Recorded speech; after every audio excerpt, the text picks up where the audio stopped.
the day of my engagement to the billionaire, my sister came down the stairs in white, touched her belly, and made the announcement that destroyed me in public. She was pregnant by my fiancé.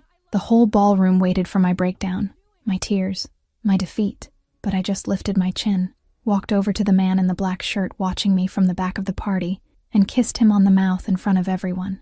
They said he was poor. They said I'd lost my mind. Then he smiled against my lips, and the ballroom stopped laughing, because I hadn't kissed just any man. I'd provoked the head of the Mafia, and men like him aren't used for revenge without collecting on it. Hi, I'm Lena. A special shout out to those of you watching Book 1 for free here on the My Stories platform, completely ad-free and uninterrupted. Chapter 1. The night everything went wrong. The first thing I did that day was pay the installment on Gerald's loan. I'd been doing this for 2 years, always before coffee, with the same number of clicks and the same knot in my throat that no longer hurt. It just existed, like a piece of furniture nobody bothers to move because they've gotten used to it. The laptop sat open on the kitchen counter, the cold dawn light slanting in through the windows of my apartment in Chicago, and the numbers marched obediently down the screen. Third overdue installment, late fee, total, confirm. The receipt popped up before I could finish exhaling. I rested my forehead against the cabinet for a second. Just one. Then I straightened my shoulders, closed the laptop, and went to brush my teeth with the precision of someone who decided long ago that feeling wasn't a service included in her routine.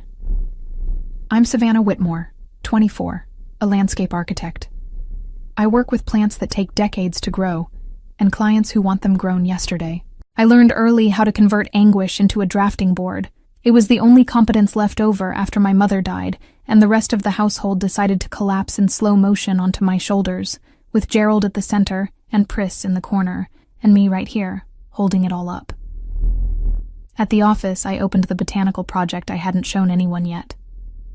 It was a small park, with a vine I wanted to grow crooked on purpose, winding around an asymmetrical pergola until it reached a bench where 2 people couldn't sit comfortably. Only one, or 2 who didn't mind leaning into each other. I didn't talk about that project. It was mine the way certain sentences are ours. We know they exist before we know how to explain them. The intern knocked on the door of my glassed-in corner and stuck her head through the gap. Savannah, I sorted the stone samples. Can I leave a little earlier? Tonight's your engagement, right? I don't want to be in the way looking like someone who works too much. I tried to smile. You can. Go. Are you okay? I am. She didn't believe me, but she was polite enough to fake it. She left behind the smell of reheated coffee in the hallway, and I stayed a while longer staring at the crooked vine on the monitor, as if it knew something I hadn't yet figured out. The Whitmore house was 20 minutes from the office, and I got there with enough time to hear Pris laughing upstairs before she saw me. It was the kind of laugh my younger sister only let out on the phone with people the family wasn't supposed to know about. I climbed the stairs with the steps of someone who hadn't chosen to overhear, and when I pushed her bedroom door open, the laugh stopped mid-sound. I'll call you back, Pris said quickly. She hung up, tossed the phone onto the bed any old way. Vanna, look, I tried on the navy and the cream. Which one looks better? She was in a white robe, barefoot, hair still damp. The bed was covered in dresses. 2 of my dresses. The navy one had been mine since I was 19. Who were you talking to? Nobody. A client. You know how it is. You don't have clients, Pris. She laughed. A short, rehearsed laugh. Pris was 22 and had the ability to turn any confrontation into a joke before the sentence was even finished. I used to admire that, before I learned that ability came with a price tag, and the one footing the bill was always whoever stood next to her in the photo. I'm so nervous about your engagement, she said, picking the soft tone. Hadrian is so straight-laced. It's almost weird seeing the 2 of you together. Weird how? Weird in a good way, she added too quickly. Weird beautiful. Really. Gerald appeared in the doorway, as if he'd been waiting for his cue. He was in a white shirt with the cuffs unbuttoned, holding a glass that at this hour shouldn't have had anything in it yet. Savannah, sweetheart, Hadrian confirmed. It's going to be perfect. Everything depends on tonight. He said everything depends on tonight the way you'd say pay attention. Don't ruin it. I knew what that meant because I had been the one to propose the engagement 6 months earlier, on the back porch, after he'd shown me the company's last balance sheet and said, without looking at me, that if the company sank, the house sank, and the house was all that was left of my mother. Hadrian Vosberg was a billionaire textile heir, straight-laced, as Pris had said. And he gave Gerald's company a lifeline no bank ever would. I didn't love Hadrian. I respected the arrangement. It was the only thing I'd ever learned to do properly. Respect arrangements. "I'll be ready by 8, I said. I left the room before Pris could pick out another one of my dresses. In the rental car on the way to the venue, I smoothed the fabric of my dress, burgundy, off the shoulder, thin belt at the waist, and ran through what was left in my head. Toast, Gerald's speech, Hadrian's speech, ring, photo, dance, leave early, wake up tomorrow, pay the next installment in 22 days, exist. The Vosburg ballroom had marble columns and a chandelier that weighed about as much as the mortgage on any decent apartment in the city. The Vosburgs loved reminding anyone who walked through those doors who they were. It didn't bother me. I knew how to walk in, too. I stepped out of the car with my chin where it needed to be, thanked the doorman, and that's when I crossed the sidewalk and felt him. It wasn't a sound. It was a temperature. I lifted my eyes before I meant to lift them. He was leaning against one of the outer columns, beneath the awning. Black satin shirt, 2 buttons undone, tattoos climbing from his chest up his neck and running down his sleeves to the backs of his hands. His hair was damp, as if he'd walked through the fine rain that had been falling for the past hour and hadn't cared. He held a low glass of whiskey he wasn't drinking. The liquid in the glass shifted slightly with his breathing, and that was the first thing I noticed, the absolute calm with which that man occupied his space. The second was that he was already looking at me before I looked. It wasn't a party look. It wasn't the look of a man sizing up a woman. It was the look of someone who recognized something, the kind of attention that doesn't ask permission because it already knows what it's looking for. I felt a chill run down my spine, cold as wet stone, and my body answered before my head did. I'd seen him before. I knew I had. The coffee shop on the corner near my office last week, reading a newspaper whose pages he didn't turn. 3 weeks ago, maybe 4, a dark car parked on the wrong block all afternoon, and I'd glanced once, dismissed it, glanced again, dismissed it again. Coincidence, I told myself. Chicago is big. Men in black shirts exist. He didn't move. Not to greet me, not to pretend he didn't see me. He only tilted the glass slightly in my direction, a gesture so subtle I could have invented it if I'd wanted to. I didn't invent it. I climbed the marble staircase without turning my head. I felt my heart up against my collarbone. I counted steps. 12, 13, 14. At the top, on the landing, I heard my heels strike the stone with a firmness that wasn't coming from me. It was coming from the dress, the belt, the layer of who I needed to be for the next 3 hours. I stopped in front of the hall mirror, adjusted the earring that wasn't crooked, and breathed. Behind my reflection, I could still glimpse the man at the column down below, small inside the doorframe. He hadn't lifted his eyes to track my climb. He'd already seen enough of me. That was what frightened me. "You look stunning." Marina, Hadrian's aunt, materialized at my side with the smile of someone who rented her smile by the hour. Hadrian's already inside with his father. "The toast is at 9 sharp. And your sister?" I blinked. "Pris is with me." She was. She left the waiting room about 10 minutes ago. Said she was going to touch up her hair. I think she got turned around looking for the powder room. The room behind Marina was full of women in heavy gowns, and men who all looked like the same man at 3 different heights. I scanned for Pris. She wasn't there. She wasn't near the staircase. She wasn't near the bar. "She'll turn up," Marina concluded, and gave me a kiss 3 centimeters from my cheek. "Enjoy yourself. It's your night." It was my night.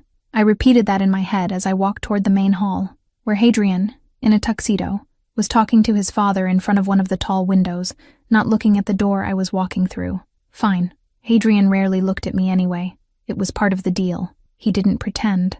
I didn't demand. I checked the wall clock. 8:42. 18 minutes until the toast. Pris wasn't in the hall. She wasn't on the staircase. She wasn't in the waiting room. Marina said she'd left 10 minutes ago, and 10 minutes was too long for any touch-up I knew my sister to do.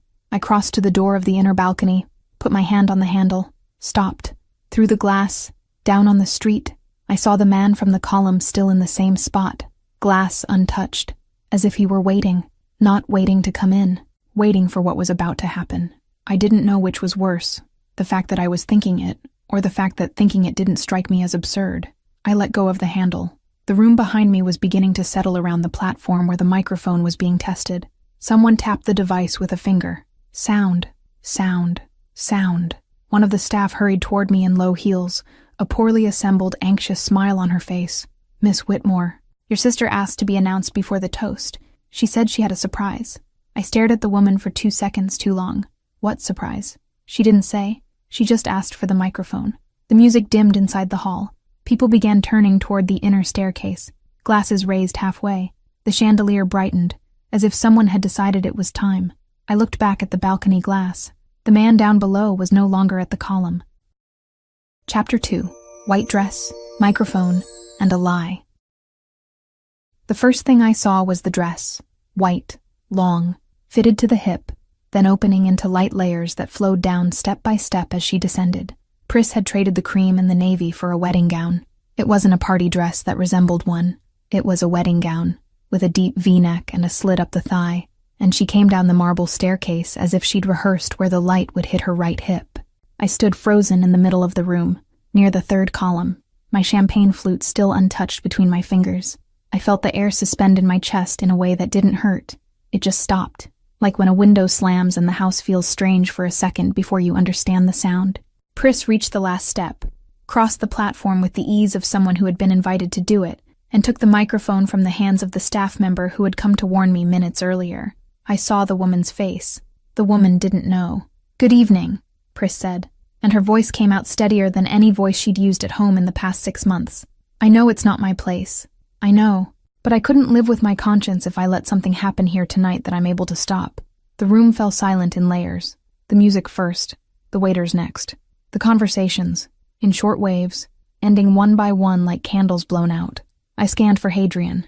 Hadrian was standing beside his father, 2 tables from Pris. He was looking at Pris. He didn't look at me. He had known before I did. He had known long enough to pick the black suit calmly and still stop by the bar. Something switched off in my ribcage.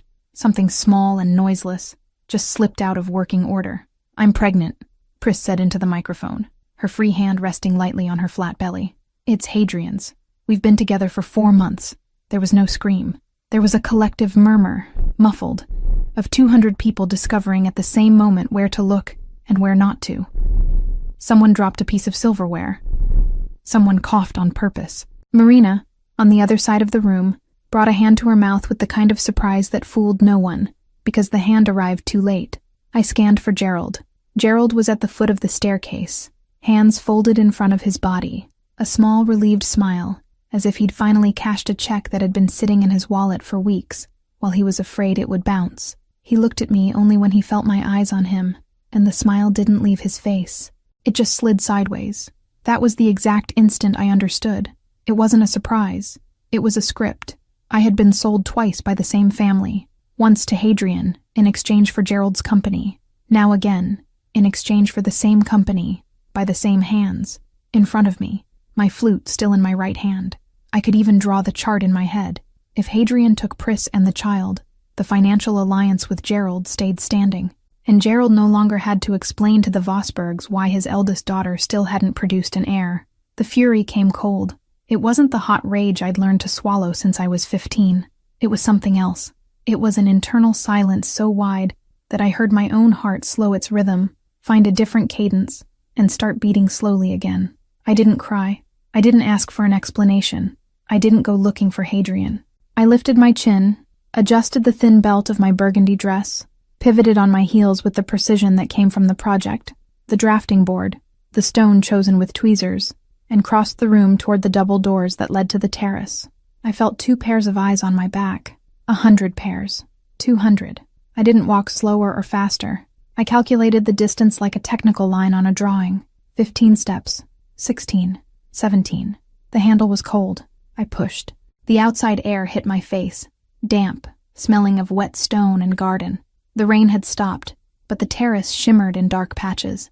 I walked to the railing, set both hands on the granite, and only there, with no one to see, did I let my chin drop 1 centimeter. I didn't cry, but the mascara smudged at the corner of my eye anyway, because my eye watered without permission. I brought my finger to the corner carefully, found the smudge, and tried to wipe it with the tip of my index finger. I made it worse. As always. "Allow me." The voice came from behind me, deeper than I'd expected, with an accent so faint it was more memory than accent. I didn't turn right away. I knew who it was by the way the air closed around me, that specific way it does when someone with too much presence enters a space. When I turned, he was 3 steps away. Black satin shirt, damp hair, calm hands. He held out a white handkerchief, folded in four, in my direction. He said nothing more. He didn't smile. He didn't pity me. He waited. I took the handkerchief. Thank you. He stayed silent while I dabbed at the corner of my eye. 10 seconds. I counted. 10 full seconds during which he simply watched. Not my face, not the handkerchief, not the balcony. Something between the three things, as if it were a set he'd seen before. "You're the man at the column," I said low. "I am, and I've seen you before the column." He didn't deny it. He tilted his head slightly, a gesture that neither confirmed nor denied, and that all the same made it clear he wasn't going to insult me by lying. "Who are you?" "Kazimir Yelchin." The name meant nothing to me. The tattoos meant something. The hands meant something. The fact that he was there with an untouched glass of whiskey, now resting on the railing, 3 centimeters from my hand, said more than the name. "You came to collect a debt from my stepfather." I repeated what I'd heard in the murmurs of the room before Pris came down. "That's what was told to the Vosbergs," he answered, with the calm of someone confirming the sky is blue. "Not what I told anyone." I looked at him more closely. He was taller up close. The tattoos on his neck climbed up to just below his ear, fine, in a geometric pattern, and on his hands there were old designs, darker patches at his knuckles, as if he'd spent part of his life hurting things, and part of it learning not to hurt anymore. His eyes were dark, attentive, and had that rare quality of looking at someone without billing them for it. He demanded no reaction from me at all. He waited. "What do you want?" I asked. "To clear your stepfather's debt tonight." "All of it." I laughed. The laugh slipped out before I could stop it. Short, rough. "In exchange for what?" "A civil marriage in 48 hours. The railing was cold under my hands, and I was grateful to the granite for it, because everything else was beginning to heat up. My cheeks, the back of my neck, my chest. I looked at him expecting the smile, the joke, the detail that would make this an insult. It didn't come. "You're serious?" "I am. You don't know me. I know enough." "That's less reassuring than you think." He tilted his head slightly, and for one very brief instant, in the corner of his mouth, I saw something that wasn't a smile, but that recognized my sarcasm, as if he'd already set aside an internal space for that kind of response. "Direct payment to the bank," I said. It wasn't a question. It was a clause. Not to Gerald. Direct to the bank. Proof in my hand before the signature. Before the signature. And the term is mine to end. Whenever I want. He looked at me for one more second. It was a look in no hurry. "Whenever you want. You don't seem like the kind of man who wastes time on a humiliated woman," I said, and my voice came out lower than I wanted, but firm. He gave me back the silence for 2 seconds before answering. "And you don't seem like the kind of woman who humiliates herself." It was the first time anyone had said a sentence about me that night that I recognized as the truth. I felt my chest move once, deeply, and the heat ran down my spine to the back of my legs, and the cold fury that had taken up residence in my ribcage 12 minutes earlier turned into something else. It didn't dissolve, but it added a layer. I was looking at the man who said, with the calm of someone offering a handkerchief, that he would pay the debt that kept my mother breathing inside that house, in exchange for 48 hours of my name.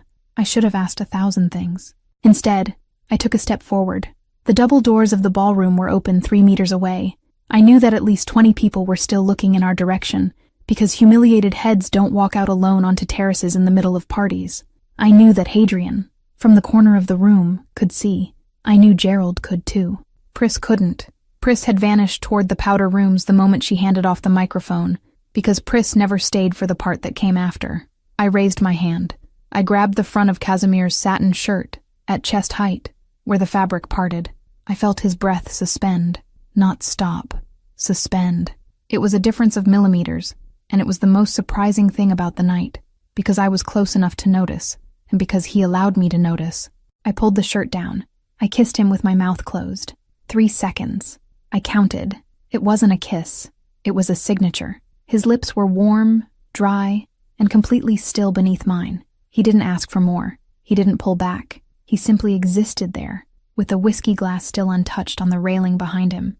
And when I pulled my mouth away, I kept my hand on his shirt for 1 more second, just so everyone in the ballroom could see I had decided on my own. 48 hours, I said, low, near his chin. Not a minute more. And that's when he smiled for the first time. Small, brief, almost imperceptible. One corner of his mouth lifted maybe 3 millimeters, and for some reason it felt more intimate than the kiss. 48 hours, he repeated. I let go of the shirt. I straightened the belt of my dress.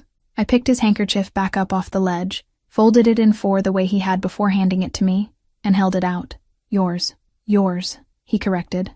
I closed my hand around the handkerchief. When I crossed the terrace back toward the room, with Casimir one step behind, I saw Hadrian standing in the double doorway, his cheeks flushed for the first time in his life, and Gerald beside him, the expression of a man who had just heard the sound of a different door closing than the one he was expecting. No one on that terrace knew who Casimir Yelchin was. The Vosbergs were laughing at him somewhere behind me, in their tight little mouths, in their empty heads, telling each other that the elder Whitmore daughter had lost her mind and was selling herself off to a tattooed broke man out of spite. I heard the word broke at least twice before I reached the staircase. I heard tattooed, too. I didn't turn to answer. I didn't yet know what I had just done.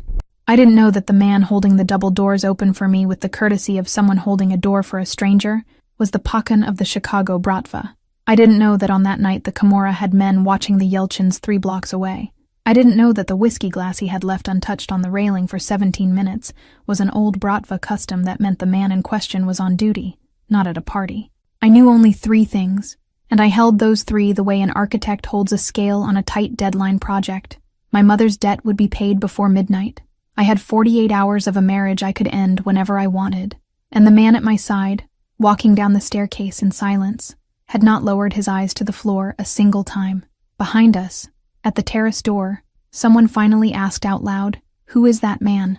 No one knew the answer. Chapter 3. 48 Hours. The courthouse smelled of old paper and reheated coffee. I signed my name on 3 different lines without letting the pen tremble. Casimir signed beside me, with a tight, backward-slanted handwriting that didn't match the size of his hands. The 2 courthouse clerks were our only witnesses. One of them asked if we wanted the standard vows. I said no. Casimir lifted his eyes from the page and watched me for half a second, as if my refusal told him something I hadn't realized about myself. "Just the signatures," I repeated, my voice flat. The clerk shrugged and stamped the certificate. 48 hours earlier, I had grabbed a stranger's shirt on a terrace and kissed him in front of 200 people. Now I carried his name in a folded document inside my purse, and the stranger waited for me at the door, holding the coat I had left on the chair. "Let's go," he said. It wasn't a request.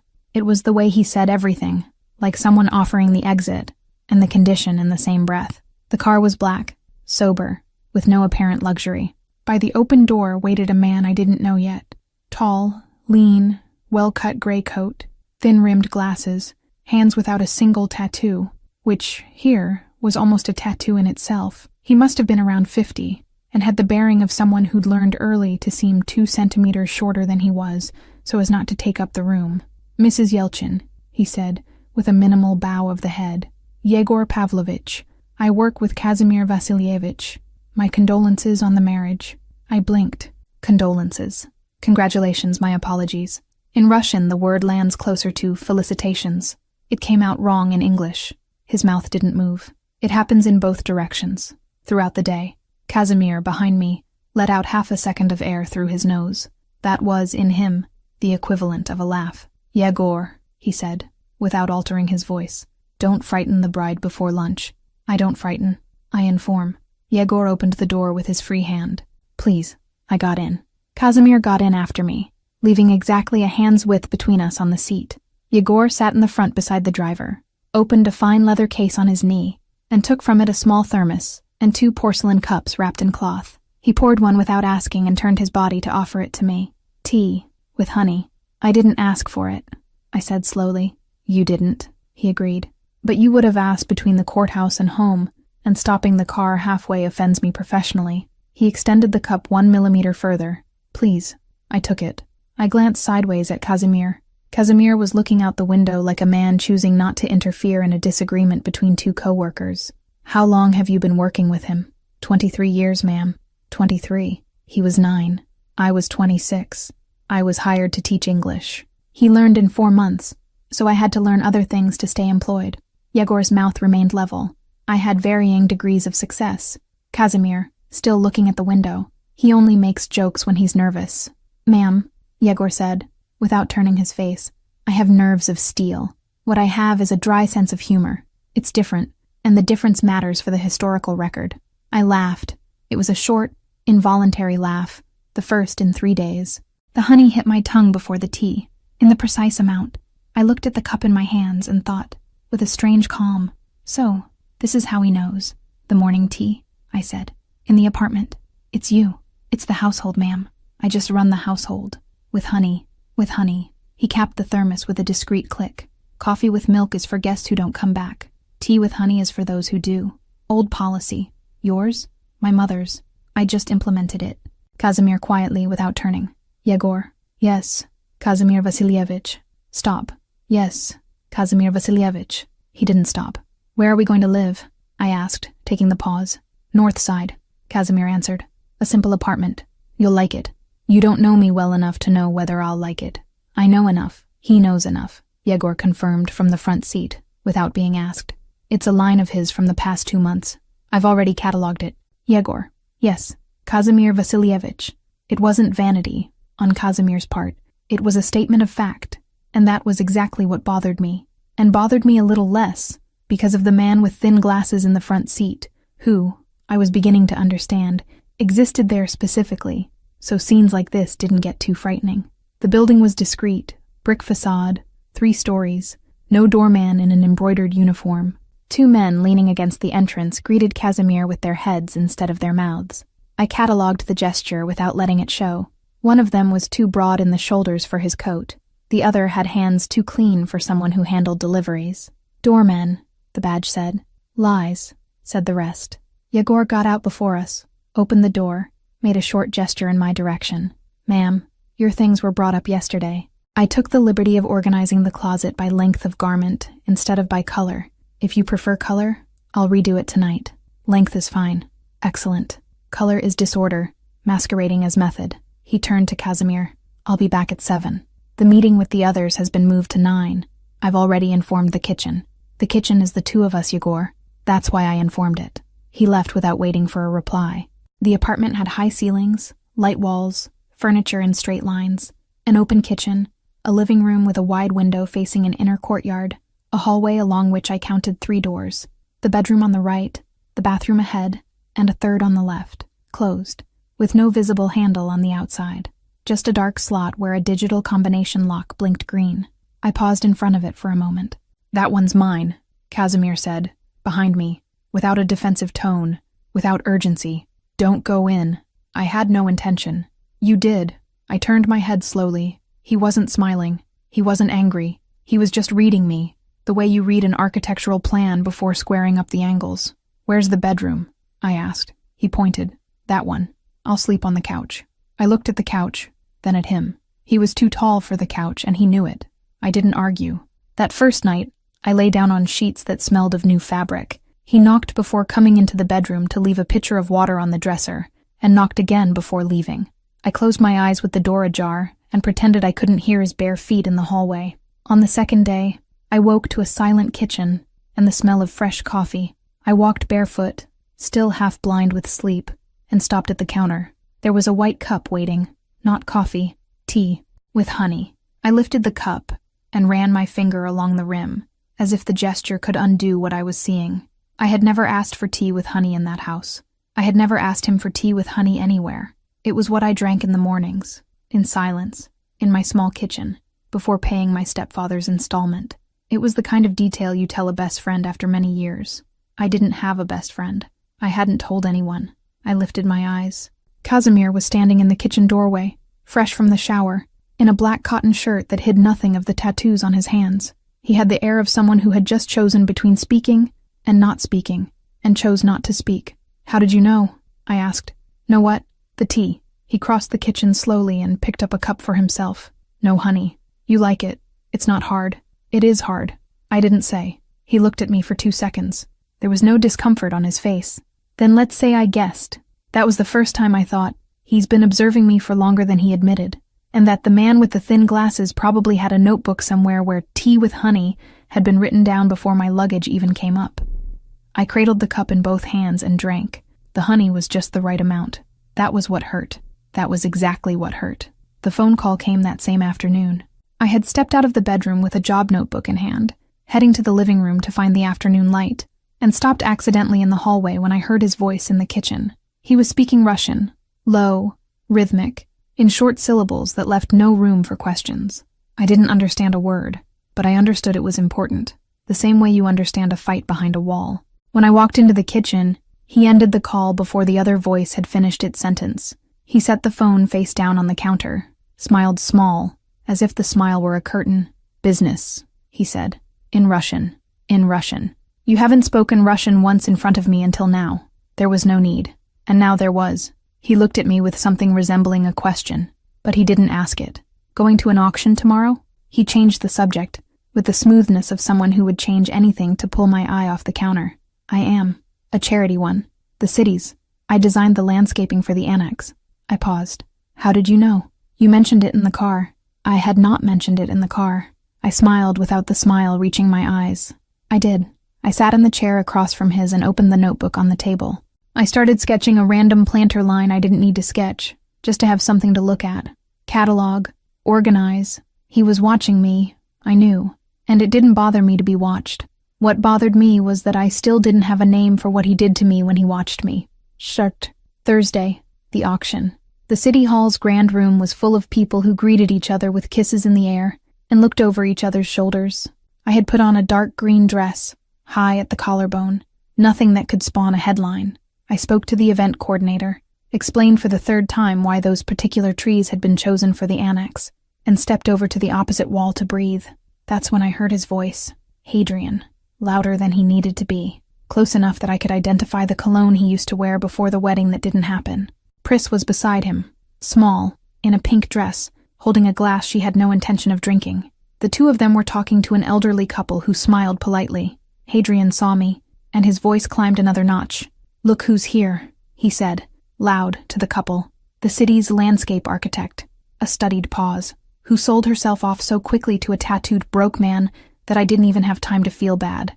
The elderly couple pretended not to hear. Pris dropped her eyes. A few faces nearby turned. I felt the heat rising up my neck, the familiar shame trying to take its usual seat. I straightened my shoulders, looked at Hadrian without blinking. "You talk a lot about people who pay their own bills, Hadrian." My voice came out steadier than I expected, for someone who's never paid a single one. Hadrian smiled with his teeth, and the smile froze halfway. "You always were like this. Full of yourself. Full of yourself is the word men like you use for women who don't bow their heads. Take a note." He opened his mouth to answer. He didn't answer, because Casimir had appeared behind him. I hadn't seen him come in. I didn't know how he was there at the exact moment he was needed. He was in a dark suit without a tie, his hands relaxed at his sides, and he was looking at Hadrian with the patience of someone measuring a piece of furniture before lifting it. "Vosburg," he said, in a low voice. "A minute. I don't have a minute for you. You do." It wasn't insistence. It was the same sentence with different weight. Hadrian seemed to understand it through his spine before he understood it through his head. He looked at Pris, looked at me, looked at Casimir, and let Casimir lead him to a side corridor behind the champagne table. I didn't follow. Pris stayed planted with the glass in her hand, and for a second I saw in her a trace of the girl who had been my sister before she stopped being. She opened her mouth as if she were going to say something. She didn't. The side corridor was small. The trip back was quick. In less than a minute, Casimir was back in the room, adjusting his shirt cuff with a distracted gesture.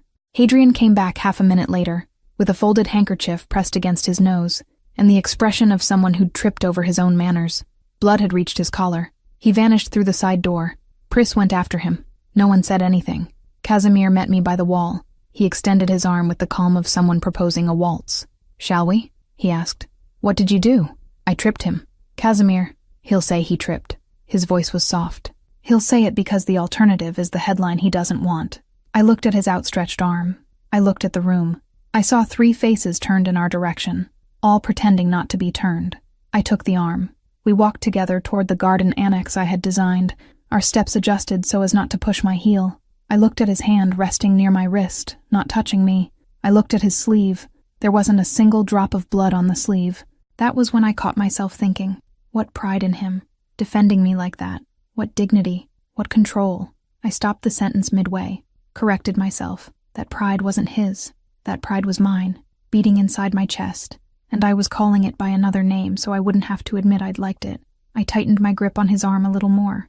"Thank you," I said, low, looking at the garden. He didn't answer right away. When he answered, it was almost a whisper. "Don't thank me. Not for that." And I, for the first time in our short shared history, lying to myself with the clarity of someone cataloging a deliberately crooked plant, realized I was beginning to like him, and that this was a problem far bigger than any locked room. Chapter 4. The Stars on His Chest. I hadn't given him the address of the job site. It was Saturday, late afternoon, the construction site of the corporate park I was managing for a client in Lincoln. I was alone among the piles of black soil and the bamboo stakes, a clipboard in my hand, and my low heels sinking into the soft mud. The sun fell at a slant across the stakes, and I was calculating, out loud to no one, the angle at which the vine should be planted to grow crooked without falling onto the stone path. That's when my left foot found a dip I hadn't planned for. The fall was ugly, more on the inside than the outside. A short, hot pain shot up my ankle, and I breathed in 3 counts so I wouldn't curse out loud. I got up, put weight on the foot, sat back down on the edge of a stone planter, and cursed quietly, instead of loudly, with the precision of someone who doesn't waste a word. When I lifted my eyes, he was at the entrance to the site. I hadn't given him the address. I was sure, because I never gave a job site address to anyone before the client signed off on the final delivery. He was in a dark jacket, hands empty, and he crossed the lot without stepping on any of the delicate spots, as if he already knew where he could step and where he couldn't. "You're not going to be able to walk on that," he said, crouching beside my foot. "I didn't ask for your opinion. I'm not giving one." He pressed his fingers to my ankle, with the care of someone handling a valuable piece of furniture, and squeezed a point. I shut my eyes. He pulled his hand back. "It's not broken. It's sprained. Let's go." "Where?" "The car." "How did you know I was here?" He looked at me. The sky behind him was the color of something promising rain that wouldn't fall. "I called your office. Your intern gave me the address." "My intern doesn't have your number." "She does." He picked me up before I could argue. There was no effort to it. There was no flourish. It was like lifting a grocery bag, and yet the bag felt every centimeter of his chest through the fabric. It happened in the car. I had propped my foot on the dashboard, and he drove with one hand on the wheel, the other resting on the gearshift. The window was open by a finger. The wind off the street brought the smell of rain. "That vine of yours," he said, without turning his face. "The one that grows crooked. What support are you going to use? Galvanized steel?" I went silent. The vine in the botanical project was confidential.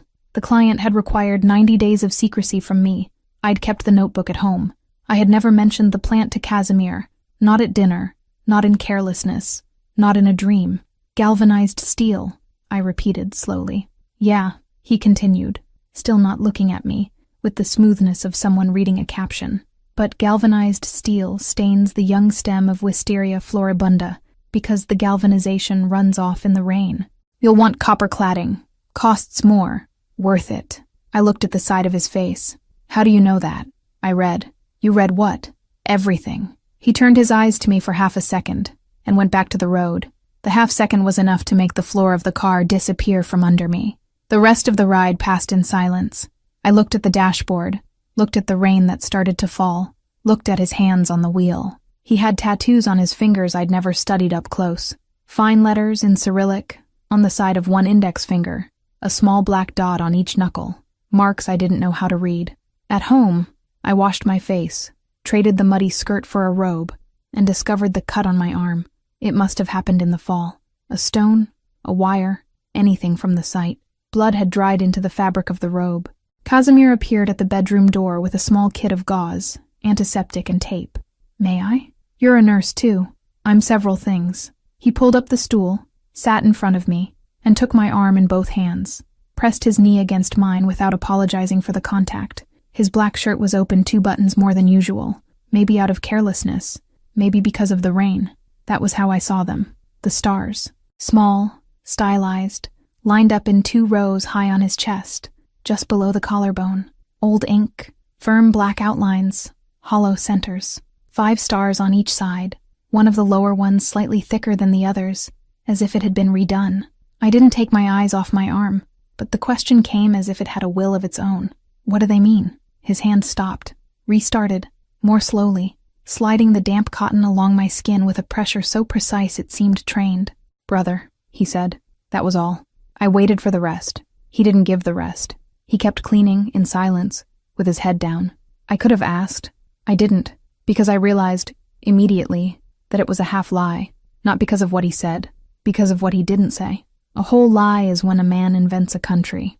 A half lie is when he points to the right country and disappears with the map before you can read the scale. There, he said, sealing the tape. Don't get it wet tonight. He left without closing the door behind him. I stayed with my arm bandaged, looking at the spot on the counter where, that morning, the cup of tea with honey had appeared.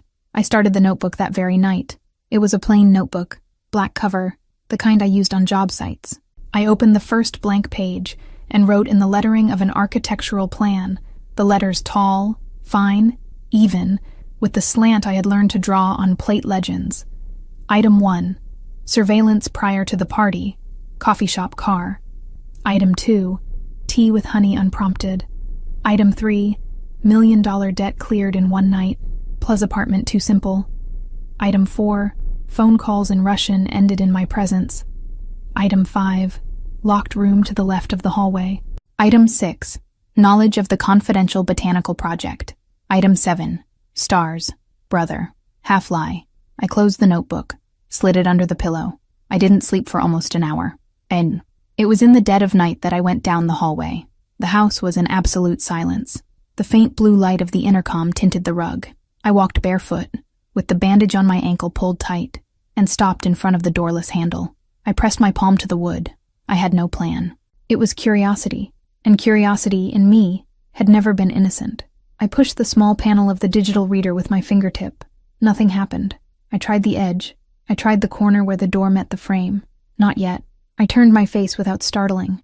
Casimir was leaning against the frame at the start of the hallway, shirtless, with the dark cotton pajama pants slung at his hip, his feet bare. His chest was fully visible, the stars, and more, and he made no move to cover what he had.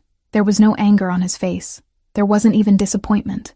There was only the patience of someone who had foreseen this moment and decided how to react before I had decided how to act. Not yet, he repeated, but soon. How long is soon? He crossed the hallway in 3 slow steps, stopped close, not touching, looked at the door behind me, then at me. When you can no longer be hurt by what's inside. The sentence settled between us like a stone laid on a glass table. I didn't step back. I didn't pull away. I lifted my chin as much as I could lift it. And what if I'm already being hurt by not knowing? He took his time, then asked me to lie. I didn't ask you to lie. I know. We stood there a moment. His breathing was long, controlled.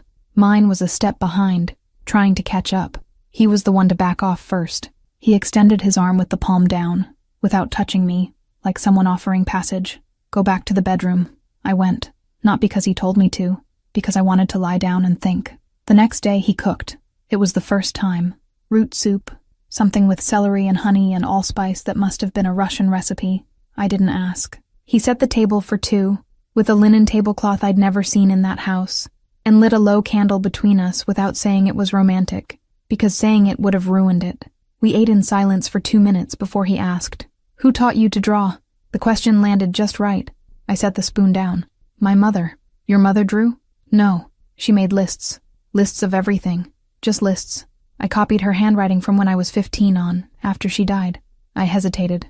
"I've never told anyone that." He made no gesture of surprise. He waited. "She was a nanny," I went on, not knowing why I was going on. "She came from Europe before I was born, took care of a big family there, never talked much about what life there had been like, never spoke Russian in front of me, though I suspect she spoke it well. She married Gerald because marrying Gerald in Chicago was the first door that opened in her face. Died when I was 15.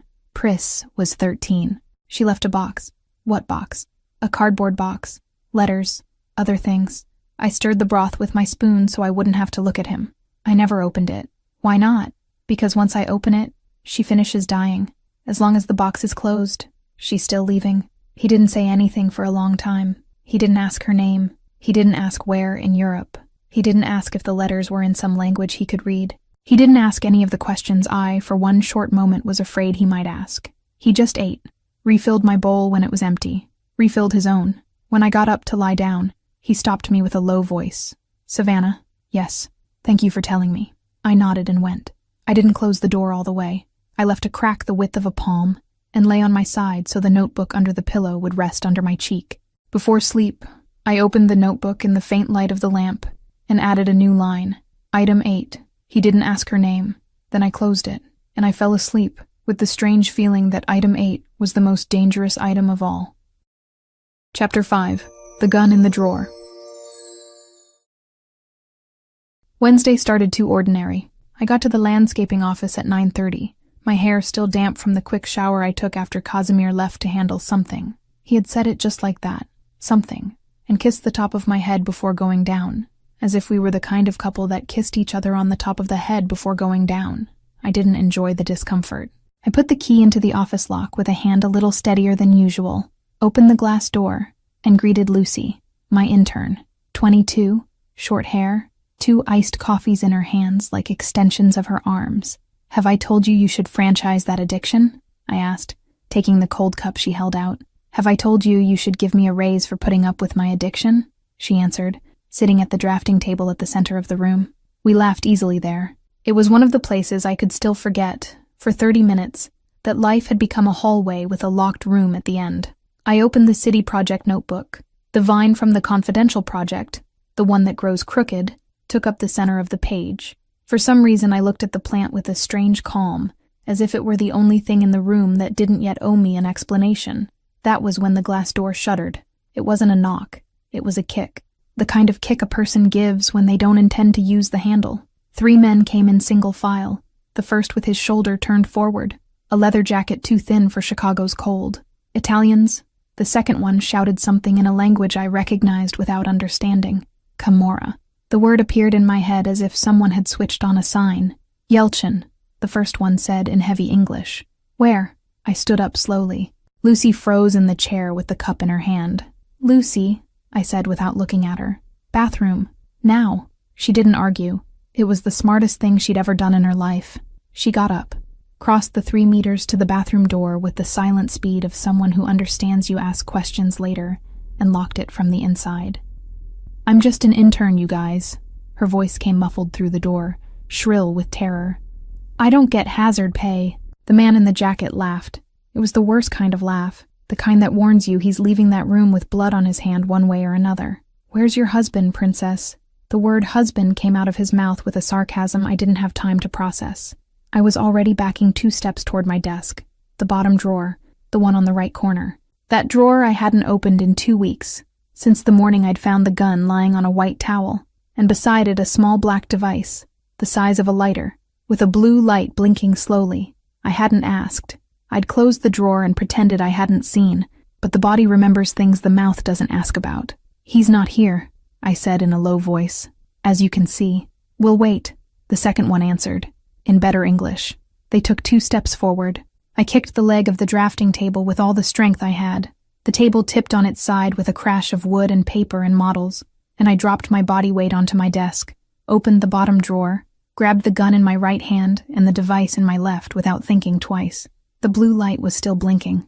I pressed what looked like the only button before stuffing the device into my pants pocket. When I stood up, the first man was already coming over the tipped table with a short knife in his hand. I shot him in the knee. The shot was higher than I'd imagined. Higher and cleaner. He went down sideways with a sharp cry, the knife sliding across the stained concrete floor. The other 2 stopped for half a second. Half a second is too long for a woman who's armed.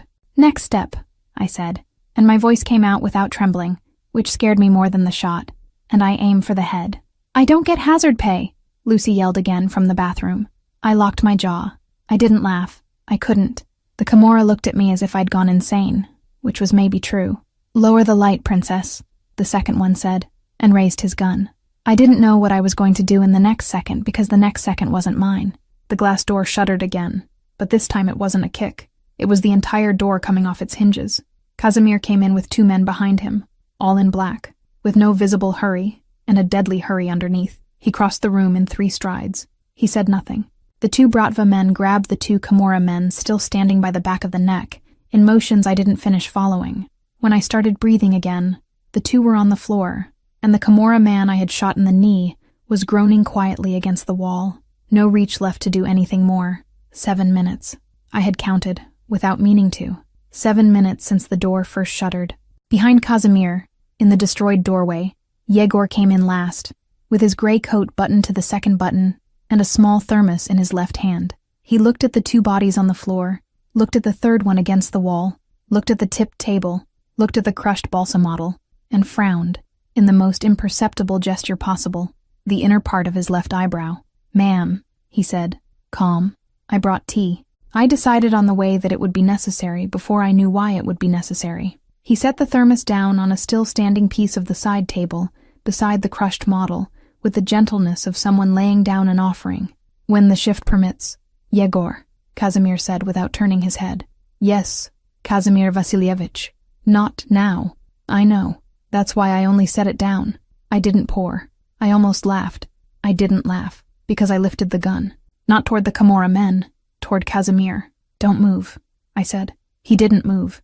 His two men stopped at the corner of the room with the discretion of those who understand what's about to happen there does not include them. Yegor, beside the thermos, lowered his chin 2 centimeters and stayed exactly where he was, as if he had decided to become part of the furniture until further notice. "Lucy," I called, without taking my eyes off him. "You can come out of the bathroom. Go through the back hallway. Take a cab on the corner. Don't come back today." "Oh, thank God," Lucy's voice came. The bathroom door unlocked. She crossed the room with her eyes on the floor, walked past the bleeding man on the wall without looking, saw Yegor with the thermos, seemed to consider a question, decided not to ask, and went out the back door with the 2 iced coffees still in her hands. When the back door slammed, I closed the front door with my foot, without taking the gun off him. I locked it. "Truth," I said. "All of it. Now." Kazimir took a deep breath once, not because of the barrel of the gun, because of what he was about to have to say. "May I come closer?" he asked. "No." "All right." He stayed where he was. He raised his hands slowly, with the palms facing me, fingers spread, black tattoos against pale skin.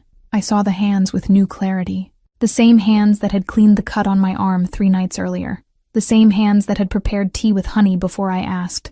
"I'm Bratva," he said. His voice was low, controlled, no armor. "I'm the Pakan of the Chicago Bratva." I didn't answer. The gun stayed where it was. "The Vosburg party wasn't an accident. I observed you for weeks before." He paused. "I married you to protect you." "Protect me from what?" I said. It wasn't a question.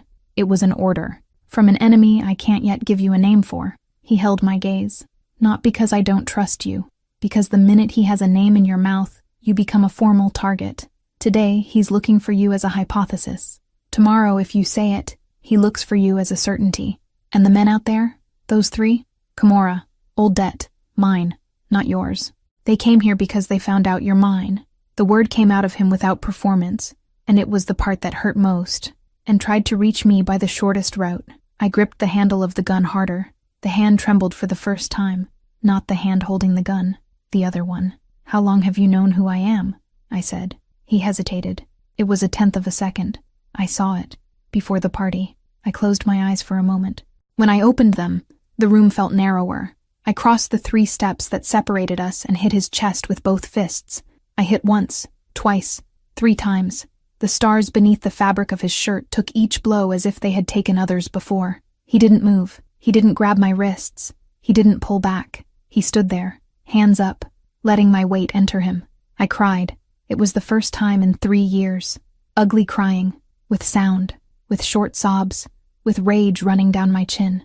Not over Pris's betrayal, not over Hadrian's humiliation, not over Gerald, over me, over the woman who had spent 2 years paying an installment no one saw, over the woman who had heard yes from her own sister's microphone, over the woman who was standing there, with a gun in her hand, hitting the chest of the only man who had handed her a handkerchief. When my fists stopped, I had my forehead pressed against his black shirt. His hands were still raised.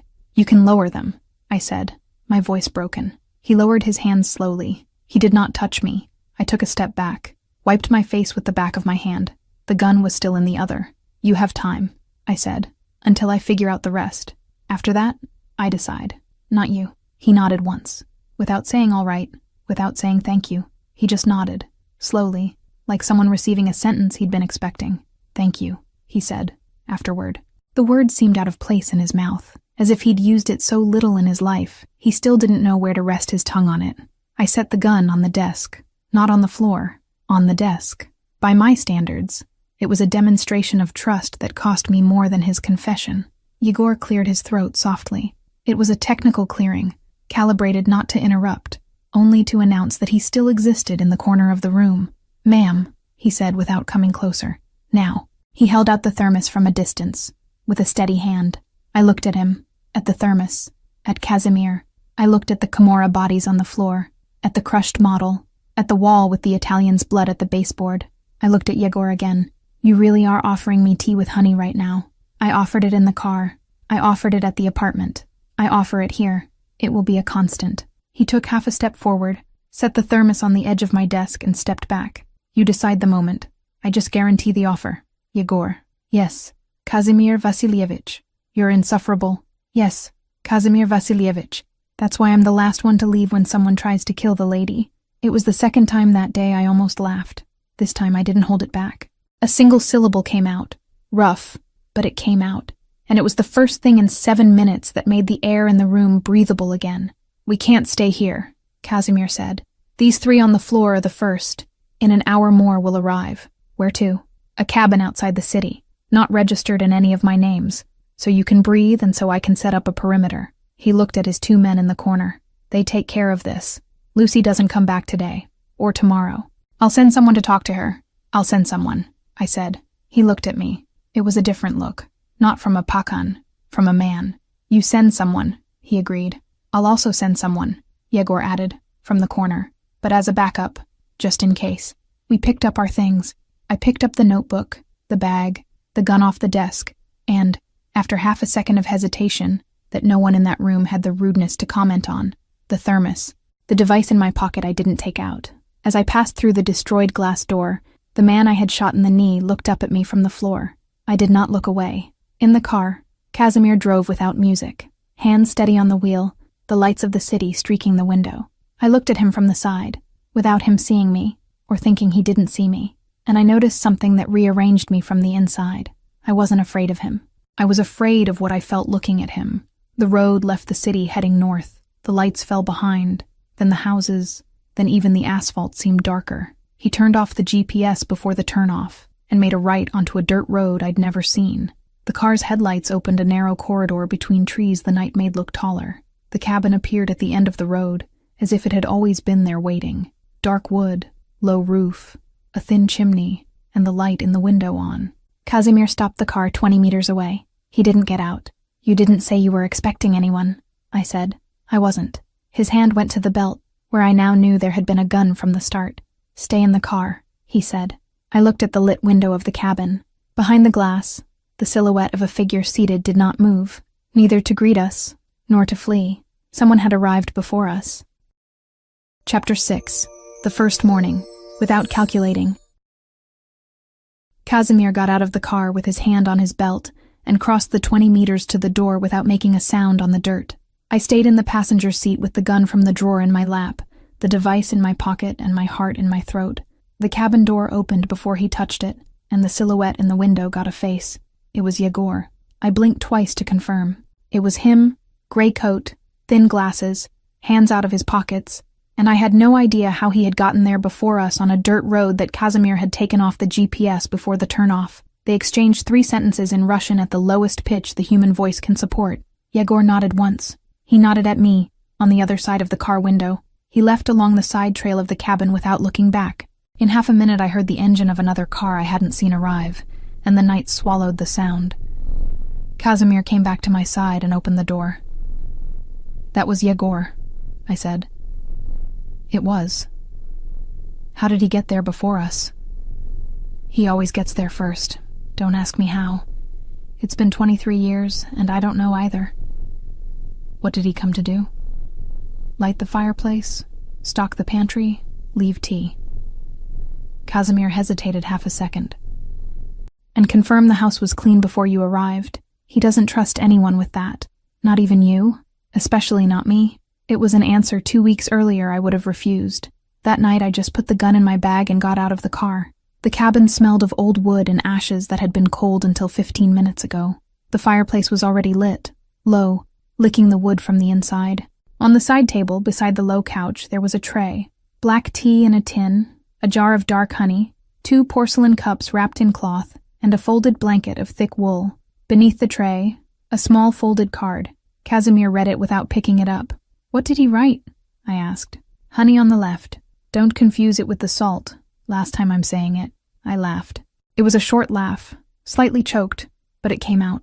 Casimir half smiled to the side, the kind he only did when he thought I wasn't looking. He laid the blanket over my shoulders before offering it. "Sit," he said, pointing to the low couch facing the fireplace.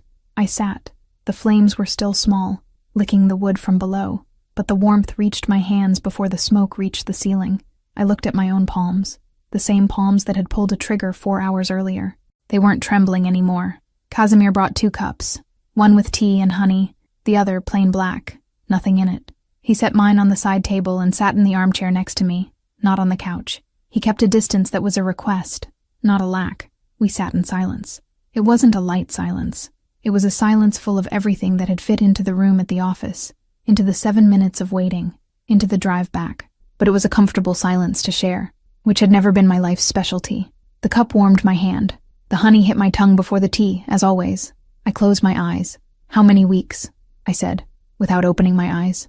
"Before the party?" he asked. 6. "Why?" His pause was long. The fireplace breathed in his place. "Because you're a responsibility I couldn't ignore." He turned the cup in his hands. "And because even before getting close, I knew you'd be difficult. I didn't know how much." I opened my eyes. I looked at his profile, the straight nose, the shadow of the tattoos climbing his neck. Difficult how? Difficult not to want to stay. It was the first sentence from him in 2 hours that came without calculation. I saw it in the way he looked at the fire right after, as if he had confessed out loud something he had only practiced saying inside. I could have answered. I didn't. The blanket was heavy on my shoulders just right, and the honey was leaving its taste on my tongue, and there was a sentence of mine waiting to be said, but it wasn't in a hurry. We drank tea. We watched the fire. The first log cracked and threw a spark against the screen. I followed the spark up and watched it die on the way, and that was when the sentence came. "Why me?" I said. He didn't answer right away. He rested the cup on his knee and stared at the fire as if he were searching for the exact phrase. I had already learned, in 3 weeks, that when he took his time it was because he was about to deliver truth. When he answered fast, it was courtesy. When he took his time, it was him. "Because you were the only person in that room," he said low, who didn't bow her head. I looked at him. He kept looking at the fire. "I watched you the whole night," he went on, still not turning. "Before the microphone, after the microphone, on the terrace. You straightened your shoulders when everyone expected you to round them. You held the microphone with your eyes without needing your hands. You didn't cry in front of anyone." He paused. "I had already decided to protect you before I got there. But that night I decided something else, and I had no right to decide that other thing. So I kept quiet. I rested my forehead on his shoulder. It was a small movement. I just leaned my body the bare minimum so my temple met the fabric of his black shirt, at the height where, beneath, the stars were drawn. He held his breath. I felt it. Then he rested his chin on the top of my head. His breath let go. So did mine. And I noticed, with a surprise so calm it felt like peace, that it was the first time in years I had breathed without calculating, without adding up bills, without predicting who would need me the next day, without rehearsing the line I'd give in answer to someone. Just breathing, as if breathing were something you do with your body, not a strategy. "I haven't forgiven you," I said against his chest. "I know. I also haven't left. I know." His hand moved through my hair once, slowly, without holding, without pulling. It just moved through, as if to confirm that hair existed under his fingers instead of just in his head. I turned my face and looked at him. He lowered his eyes to me. The kiss was brief, a closed-mouth kiss, soft, 2 seconds, the exact opposite of the kiss on the terrace. That one had been an act of power in front of 200 people. This one was an act of smallness in front of no one. When our lips parted, he didn't pull away. He kept his forehead pressed to mine for a length of time I didn't measure. "I'm going to bed," I said, low. He nodded. He didn't ask for anything. He didn't add anything. I stood up. The blanket fell from my shoulder onto the couch. Before crossing the room toward the narrow hallway that led to the bedroom, I turned my head once over my shoulder and held out my hand to him. He looked at my hand for a second. Then he stood. He took it. We walked in silence to the bedroom door. He opened. I went in. He came in after me. The door closed. The cold light of dawn came in through the high window of the cabin bedroom before anything else woke. I woke first. I was lying with my head on his chest, on top of the stars, and his hand was buried in my hair with a care he was still asleep without knowing he was giving. His breathing rose and fell beneath my cheek in a slow rhythm. I stayed very still so as not to interrupt. I looked at his face sleeping. Without the weight of vigilance, he looked younger than 32. The line between his eyebrows, which I knew furrowed, was smooth for the first time. His mouth was slightly open, and there was a fallen eyelash on the bone of his cheek that I wanted to lift off with the tip of my finger and didn't, so as not to wake him. I catalogued. The old habit hadn't died. It had just changed objects. Item 1, he protected me. Item 2, he didn't force me. Item 3, he told me part. These weren't inconsistencies. They were simple facts, lined up, filed in order. The notebook hidden under the pillow at the Northside apartment seemed, from that bed, like a document belonging to a woman I had left behind somewhere between the shot in the Italian's knee and the 2-second kiss in front of the fireplace. His hand moved in my hair. It was the movement of someone still asleep, but who already knew, on some level older than consciousness, that I was awake. I closed my eyes. "You catalog even in your sleep," he said, his voice rough with mourning, without opening his eyes. "You listen even in your sleep. Habit of the house." I smiled in spite of myself against his chest. He held me a little tighter. It wasn't the embrace of a dangerous man. It was the embrace of a man who had slept with someone, which I suspected he had been doing far longer than I had. "Coffee?" he asked. "Coffee." He got out of bed with the care of someone who didn't want to knock anything over, pulled on yesterday's pants, left the black shirt on the back of the chair, and went to the kitchen bare-chested. I followed 2 minutes later, wrapped in his shirt that smelled of fireplace, and something else I had no vocabulary to name. On the kitchen counter there was already a small basket that hadn't been there when we went to bed. Rye bread, white cheese, a pitcher of milk, 3 eggs lined up on top of a folded linen cloth. On top of everything, a card. Casimir opened it without comment. "What did he write?" I asked. "Left at 5. Will return without notice. Don't confuse the honey with the salt." He read it in a neutral voice. "P.S. The lady liked the tea. He saw me drink it? He always sees. That's terrifying." "It is. You get used to it." He was at the sink, his back to me, boiling water on the small stove. The stars on his chest I couldn't see from that angle, but I could see, running down his spine, the end of a large tattoo that continued under his pants. I didn't ask. Another time. He turned. He saw me at the kitchen door in his shirt. He didn't say anything, only held the look for 3 seconds and turned back to the stove. "The vine," he said, without turning. "What?" "The one from the project." "How many places did you plant it?" 3. I sat on the counter. "Why?" "Curiosity." "Lie." He laughed. It was the first time I'd heard him laugh without armor. It was a short sound, low, with more air than sound, but it came out of him from a place I had never reached at the apartment. "Lie," he admitted.